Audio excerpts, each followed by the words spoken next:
Talks One podcast. Today we are going to describe the coaching industry, how it has developed, what it entails, both in the US and in India. So let's start out with the USA first.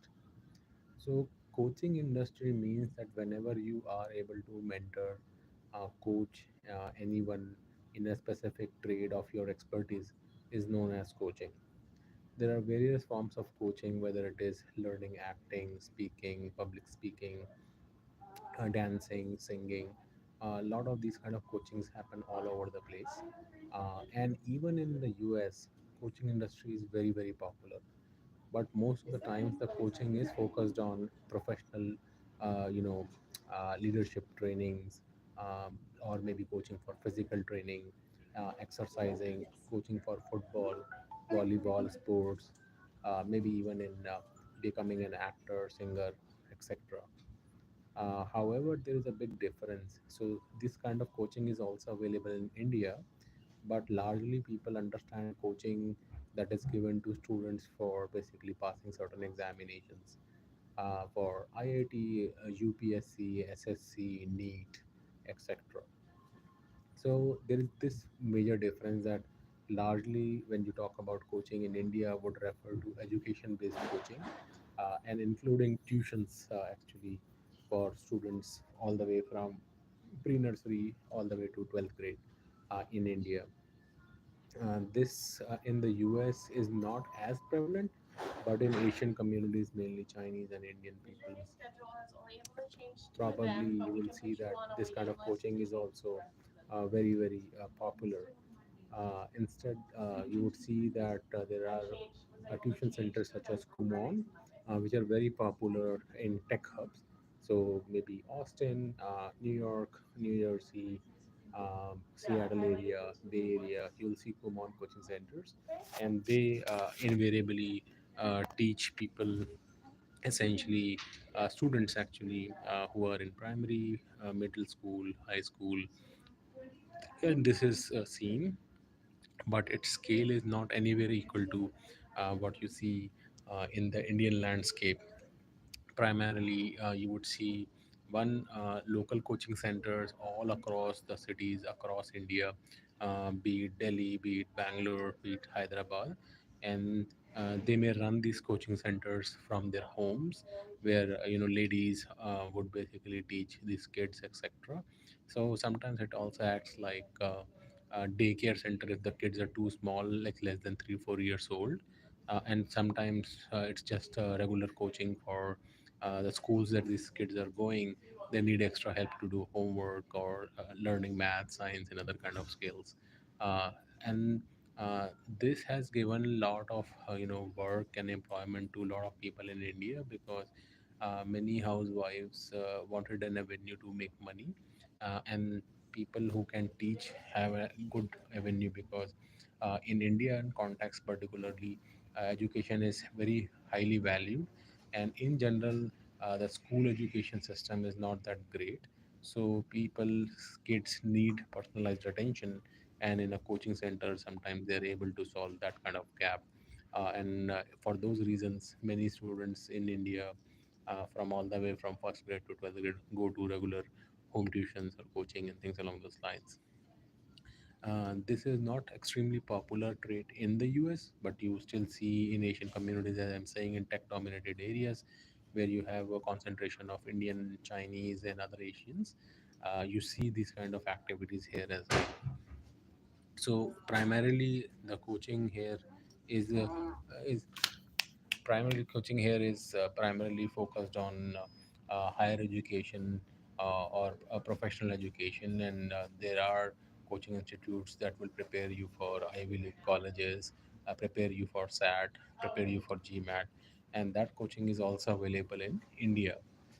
However, having said that, if you look from a portion of GDP that the coaching industry has, India has a very disproportionate concentration of coaching, to such an extent that some of the coaching centers, such as FITGI, Rao IAS, or yeah, even Dreamers coaching or other kind of coachings, they have actually become very, very large scale operations, that they have taken over the entire industry by themselves.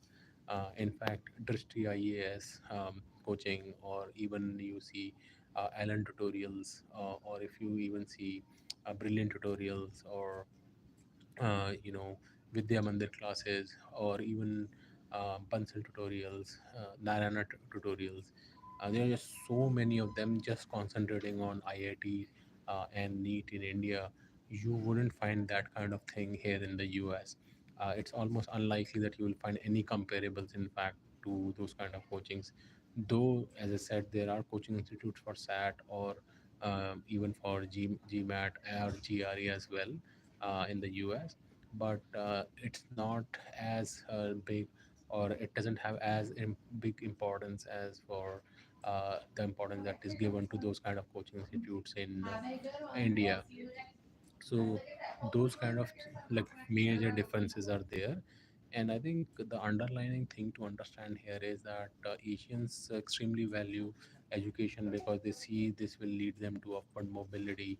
However, in the US, people don't value education extremely high, because they think that even if a person is not graduated or study higher education, they can still do some kind of trades, they can do labor intensive jobs, and they can still sustain themselves. So you would see this stark difference between how an Asian or Indian context will be different from the US context. So there are certain ills in the education industry, primarily because it is so commoditized in India, and it is at such a large scale that it represents very major portion of the GDP altogether. It will not be wrong to say that education industry itself in India, if you compare all the private colleges and schools, if I just talk about just the coaching and the tuition centers alone, would be at least, if not more, 50% of the overall education industry that we have in India. Some of the companies have the valuation of multi-billion dollar, like some are like almost like 5 billion, 10 billion valuation, such like that. It's there. Like for instance, Byju's was once valued at $22 billion, one of the most biggest, education institutes in the whole world actually. But even then, Akash was acquired by them for $1 billion. But I would say that even other like Allen Tutorials or Bunsen Tutorials, etc., they will all be over $1 billion valuation as it is. So this should tell you that India is producing so many billionaire, or as you call it, unicorn valuation at tech companies, even if they are not tech, just plain vanilla education companies are there. One thing to note, thank you. One thing to note there is primarily that these kind of things are very prevalent in India, and it's a very good, employment generation. Because I myself, when I started, my mother herself was a teacher, and she used to run a coaching center in her house as well. And I am very familiar with this because I was used to be one teacher as well. So for us, it was just an extra income, and it used to support us. I used to get pocket money. My mom used to get extra income to run our family. So it was very helpful for our family. But in the sense, we used to support a lot of people in our community. Some of the kids who used to come didn't have enough money, and and as a and and and as a result, we were able to help them out, upgrade themselves, up level themselves, to find like good job opportunities, and maybe go for higher education. So I saw it as a kind of a public service, as well as we are also making money in the process. So it was in a good sense. But you would see that over the last 20 to 30 years, I would say that these coaching institutions have become into formal, corporate sectors. So any of these Fidji or Narayana coaching, Vidya Mandir classes, Allen tutorials, Bansals, etc., they are pretty much very large scale corporate houses. And then one of the regions such as Kota, over the last 10 to 15 years, became very, very popular for IIT coaching, and they basically created a whole industry out of Kota. While Kota was a sleepy town, they had like a JK cement factory, I think 30 to 40 years back, and it basically shut down. Since then, a lot of people saw a decline of Kota, but as this industry started picking up there, immediately people all over India started kind of flocking to Kota, just to basically be part of the education revolution that was going on there. So now I think the entire Kota economy is completely dependent upon coaching, hostel mess, food joints, shopping, etc. All revolves around coaching industry. So, in one way, it has transformed the Koda city by itself. You don't have something like that in US. There is no parallels as such. However, you would see in Delhi, especially Lakshmi Nagar is now famous for CA coaching. You would see a lot of CAs go there. Old Rajendra Nagar is famous for UPSC coaching. You have seen a lot of these. Recently, there was this incident where there was flooding in Rajendra Nagar, and three kids who were studying for UPSC in Rao's IAS basically drowned to their death, essentially, in those coaching institutes. Um, Thinking of this, one thing comes to my mind that there are all these different areas, be it Kota, be it Delhi, be it Mukherjee Nagar is another area for UPSC coaching that is very famous. All these areas they basically support the economy nearby because you have a lot of eateries, then you have a lot of hostels and things like that that are completely dependent upon the coaching institutes going on there. Similarly, if you go to Lakshmi Nagar, there are just a lot of small PGs are running there that support all these people who come to study CA. So in one way, it is good because it is generating a lot of employment opportunities for the local communities. But then it has its own, drawbacks as well. In any of these coachings, you would see, like, say, if we take UPSC for an example, in an year they will only hire 1,000 people, right? That's the number of vacancies, but the number of people that are participating in the examination or doing this coaching are in lakhs actually. So I mean, one of the recent estimates says that there are at least 10 lakh people who sit for UPSC exam, and at least, if not more, 7 to 8 lakh people of them have gone through coaching centers where they may have spent thousands or even lakhs of rupees just in preparation. And how many will succeed? 1,000 people. And this story repeats across various competitive exams, whether it is NEET, whether it is IIT JEE, and as a result, what is happening is there is a lot of money to be made in these coaching centers. um, Many of the coaching centers I know will charge 1 lakh to 2 lakh fees per annum, or sometimes even 3 lakh 4 lakh fees as well. And especially for IIT JEE, I know coaching starts from all the way from ninth grade onwards. Even in my time, like I'm talking about 25 years back, uh, as soon as you basically entered like eighth grade, like cross eighth grade and entered like high school in ninth grade, your coaching starts at that time itself. I tried when I was in 11th grade, not at ninth grade, but people did start at ninth grade as well during my time as well. It was relatively new. Now I think it is much more popular. And now I have heard even people in as early as middle school as sixth grade are starting to study the IIT JEE coaching from sixth grade itself.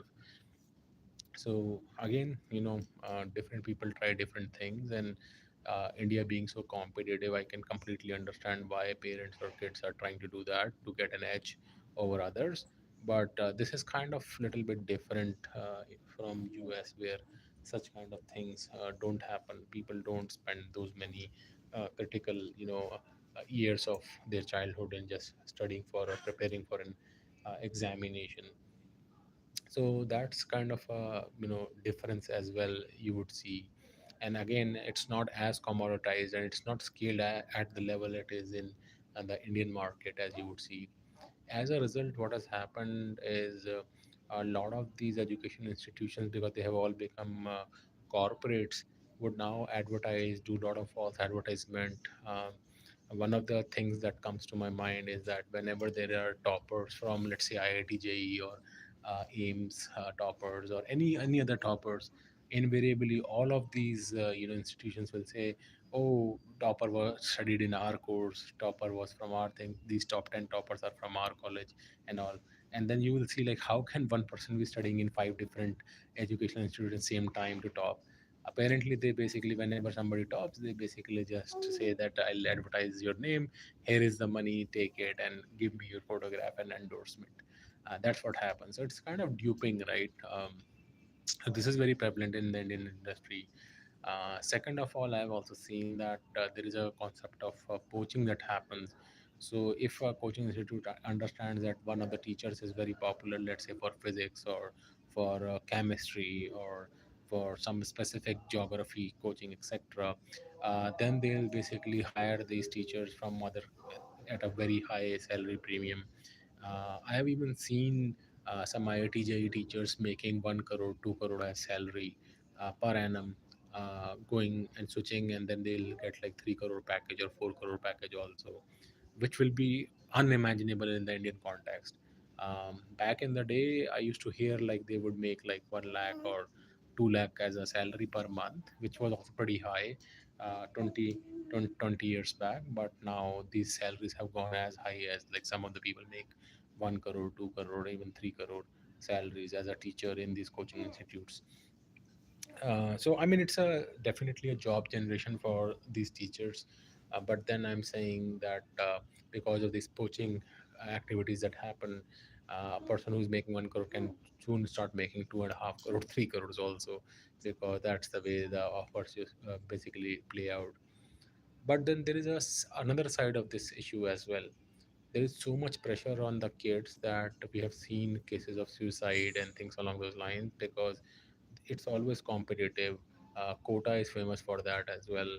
In fact, I've seen that happen at IIT as well. Once you cross the examination and join IIT, then only even then people are succumbing to these kind of things. I've already made a podcast on that. I'll encourage you to check that thing out. The suicide that are happening, especially in high caliber people. Uh, Other than this, there is another issue that comes to my mind that I wanted to share here. That more recently, in the past few months, the number of students going for these coaching centers has decreased, especially in Kota. So this is a stark difference from what was like last year. So it is estimated that last year there were about uh, like quarter to 2 lakh students who basically came there. This year it seems it's gone to like almost uh, 1.25 lakh. So last year was like close to, they are saying 2.25, and this year it is like 1.25 lakh people have entered Kota.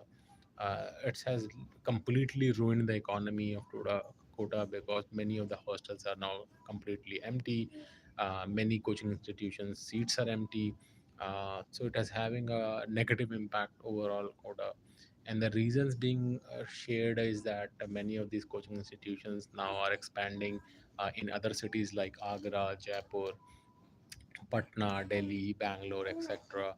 So kids are choosing not to relocate to Kota and just studying in their local centers. But then I also think it may also be the result of the fact that there is mass unemployment going on in India. Even after studying engineering or even studying for UPSC, everybody knows that there are only 1,000 jobs that are going to come. Even government is reducing the number of jobs that they have available in their vacancies, so people don't have much choice.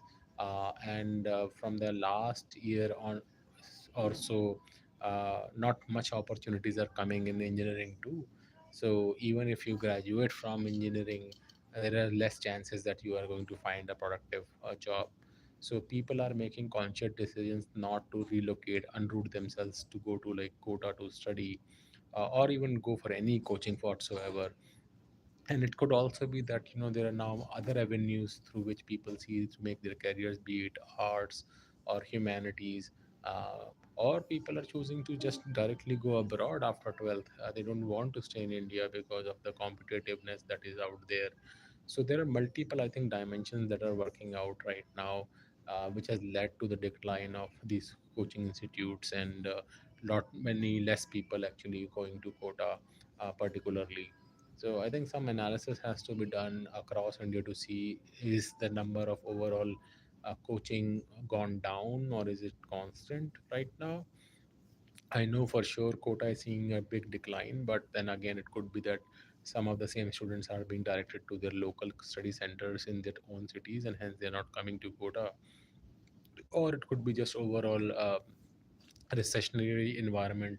The news, the world news that is coming in, people are feeling the pinch. Inflation is super high, so people are unable to afford those expenses, and they're probably taking a decision not to send their wards, or they have found alternative coaching centers in their respective cities, and so they don't need to go to a new location and spend more money there. So this could be some of the reasons why these coaching institutions are not growing as they used to, maybe even last year. You would have also seen that I have actually mentioned this in some of my podcasts, that we are experiencing mass unemployment in India, including in US as well, which has become the capital for layoffs across the world.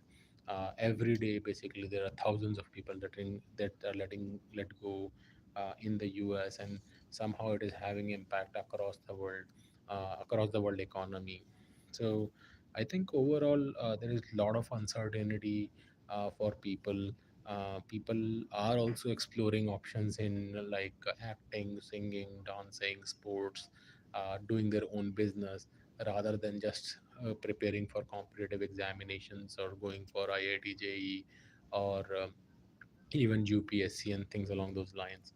So I think as we move on to like 2025, we are still in like 2024. Still, there are easily 4 months to go, and things can change.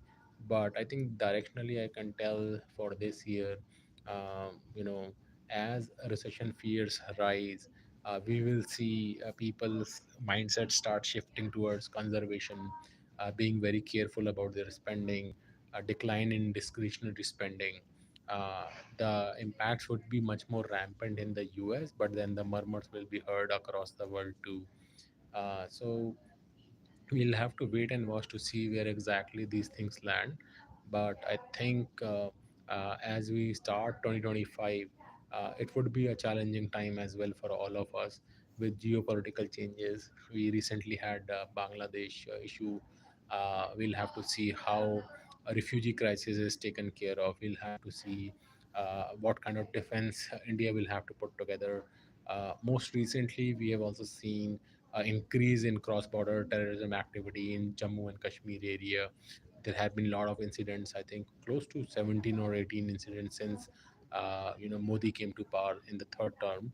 So we'll have to see how these all these things are going to play out, and if there are any new wars that open up across the world, it can also impact the overall economy, and it can nosedive into recession. Thus far, has been keeping fine.